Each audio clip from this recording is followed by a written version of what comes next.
The common sense about history is that history is the story of great men, and sometimes women, doing great deeds. History is presented as a chronicle of the amazing things these famous people did. But history is really not about that. I'm Giles Hodge. The thing that really turns me on about history, the thing that makes me a history geek, is that, to me, history seems to be made by the countless decisions and small actions of literally millions and millions of people. Ordinary people just like you and me, in ordinary places just like this. Let me give you an example. One hot night, August 16th, 1933, 16-year-old lacrosse player Joe Goldstein leaves his home at 1A Bellwoods Avenue, Toronto, heading north to Willowvale Park to watch a baseball game. That seemingly innocent decision by one largely unknown young man was to have profound consequences. Goldstein's presence at the game that evening helped catalyze the biggest riot that Toronto has ever seen. It drew an embattled community together, captured the imagination of the entire city, and helped pave the way for the multicultural city of Toronto that we know today. And it all happened right here. Try to imagine this place as it was in 1933, on a hot night in August, in the middle of a heat wave. Which I know is really hard right now because it's so cold and snowy. So I've brought you some pictures. This park, then called Willowvale Park, was the site of many a baseball game. So what was so special about this particular game? A junior softball game between teams representing St. Peter's Church and Harvard Playground. Why did young Joe feel he absolutely had to be there? Let's go take a look at the records to find out. Census records at the City of Toronto archives can tell us a great deal. The population of Toronto in the 1930s was overwhelmingly British. Over 2/3 of Torontonians were either born in Britain or directly descended from those who were. Toronto the Good was largely Anglo-Saxon and Protestant. The single largest minority group were Jews. There were also identifiable communities of Italians, Polish, Ukrainians, and Chinese. These immigrant communities were largely poor and working class, and were concentrated in the downtown neighborhoods south of Bloor Street.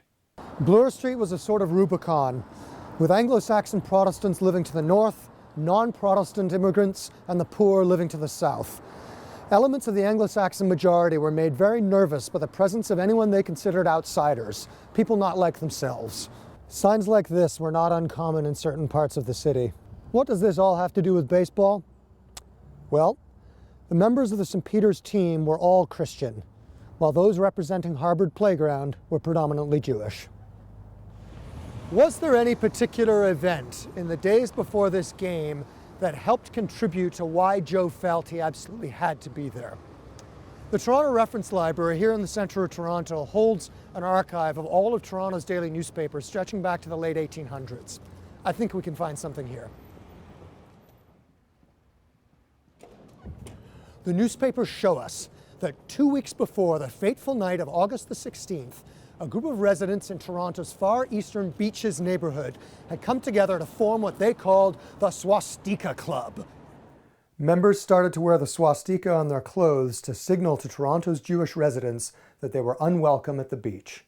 Hitler had come to power as Chancellor in Germany on January 30th, 1933. Toronto newspapers had closely covered the horrors and violence of the Nazi regime over the following months. So by August, Toronto's Jewish community was extremely aware of what that symbol meant for them. This brings us back to the baseball series between St. Peter's and Harvard Playground, and back to Joe Goldstein. The two teams first meet Monday evening, August 14th, 1933, on this very spot, on this baseball diamond. St. Peter's is leading, but Harvard come back to tie it in the ninth.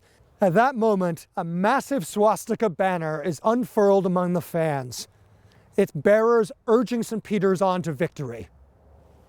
It doesn't work. Harvard goes on to win it in the 10th. That night, however, the words "Hail Hitler" and a swastika are found painted on the roof of the clubhouse in Willowvale Park. The following day, the Toronto Daily Star interviewed members of the so-called Pit Gang, the perpetrators of this incident, and they frankly admitted that, quote, "We want to get the Jews out of the park." The two teams meet again on this very diamond, the night of Wednesday, August the 16th. It's a foully hot day, and the atmosphere is tense. A brawl breaks out among the fans before the game has even begun. and play has to be stopped in the second inning as more than 1,000 Jewish fans packed onto the western slope of the diamond brawl with 30 to 40 people who've been shouting Heil Hitler. The game finishes well before dark, with no more fighting. Won 6-5 by St. Peter's, the players are all milling around on the diamond here when a large white blanket with a black swastika painted on it is spread out on a small rise to the south, called the Camel's Hump. The fans go ballistic. According to eyewitnesses, the Jewish players lead the charge, dropping their gloves, picking up their bats, and charging the Camel's Hump en masse, along with thousands of spectators.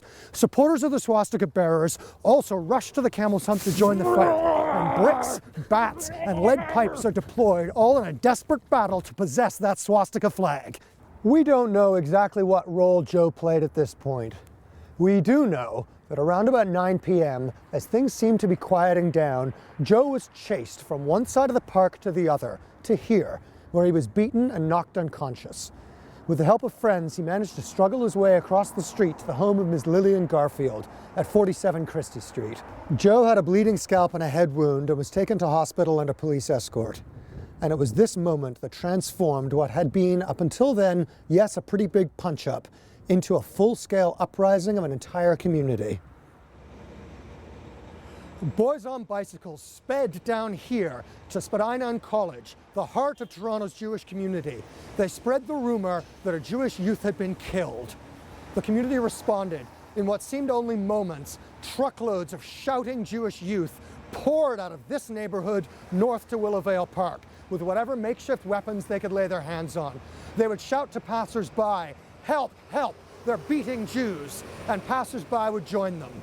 This was a movement of an entire community, a community that had been ostracized and denied integration and equal opportunities. It was old rabbis and young boys who'd never been in a fight before, and it was not Jews fighting alone.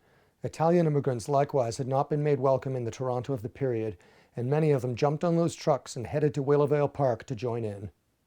Would all this have happened if Joe Goldstein had not decided to go to the game that day? If he hadn't been hurt and hospitalized, would that rumor have begun that a young man had been killed? It was that vital rumor that galvanized the immigrant communities into action. And it was this aspect of community participation in the riot at Christie Pits that made the event so significant. It helped pave the way for the multicultural city of Toronto that we know today. One small decision by one largely unknown human being helped to make history. And it all happened right here. I'm Giles Hodge. I'll see you around.